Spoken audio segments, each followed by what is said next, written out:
Eh bien les amis, et si l'Afrique reprenait le contrôle de son destin économique? Aujourd'hui, nous plongeons dans une décision très historique.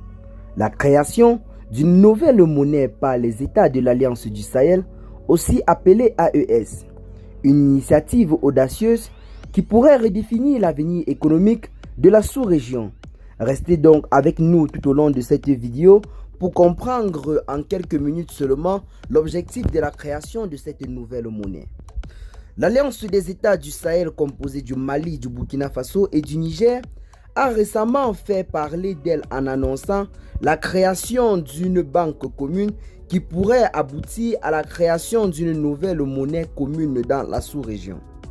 Ces pays riches en ressources naturelles, mais souvent confrontés à des défis économiques et sécuritaires majeurs, cherchent à s'affranchir des dépendances extérieures et à renforcer leur souveraineté.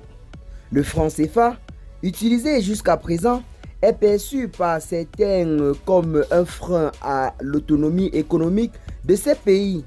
La création d'une nouvelle monnaie serait donc un pas vers l'indépendance financière. Mais, quels sont donc les objectifs concrets de cette nouvelle monnaie?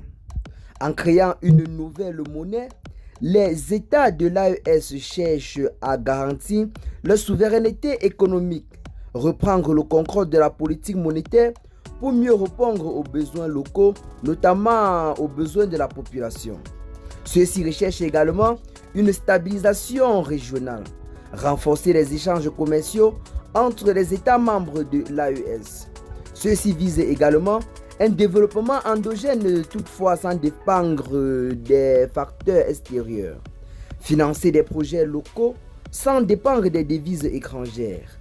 Une monnaie commune pourrait aussi servir de catalyseur pour une future intégration économique plus large en Afrique de l'Ouest.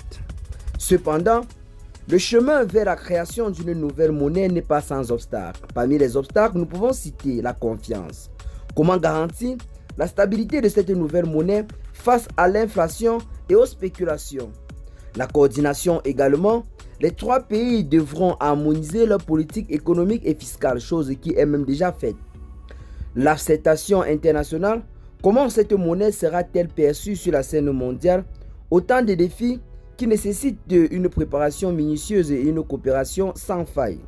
Le véritable problème de cette nouvelle monnaie, c'est qu'elle pourra véritablement en quelque sorte perdre sa puissance, notamment sur le plan international, tout comme plusieurs monnaies qui en ce moment ne pèsent pas grand-chose sur le plan international lorsqu'il s'agit de parler d'échanges avec les pays extérieurs. Mais vu que les pays de l'AES se sont décidés à procéder à un développement endogène, donc replié sur eux-mêmes, un développement des États de l'AES par les Sahéliens eux-mêmes, donc par les Burkinabés, par les Maliens et par les Nigériens, sans oublier d'autres personnes qui pourraient bel et bien vouloir faire partie de cette nouvelle perspective. Eh bien les amis, malgré les défis, les perspectives sont prometteuses. Une monnaie commune pourrait stimuler l'intégration régionale, encourager les investissements locaux et renforcer la résilience économique face aux chocs extérieurs. Pour les populations du Sahel, c'est aussi un symbole fort d'unité et d'espoir pour un avenir meilleur. La création d'une nouvelle monnaie par l'Alliance des États du Sahel est bien plus qu'une simple réforme économique. C'est un acte de souveraineté, un pas vers l'indépendance et un message au monde entier. L'Afrique est prête à écrire son propre histoire. Et vous, qu'en pensez-vous de cette initiative? Laissez massivement vos avis dans les commentaires. Partagez la vidéo à vos amis si vous l'avez trouvée intéressante. Abonnez-vous à la chaîne si ce n'est pas encore fait et à très bientôt pour de nouvelles notes d'informations. Ciao.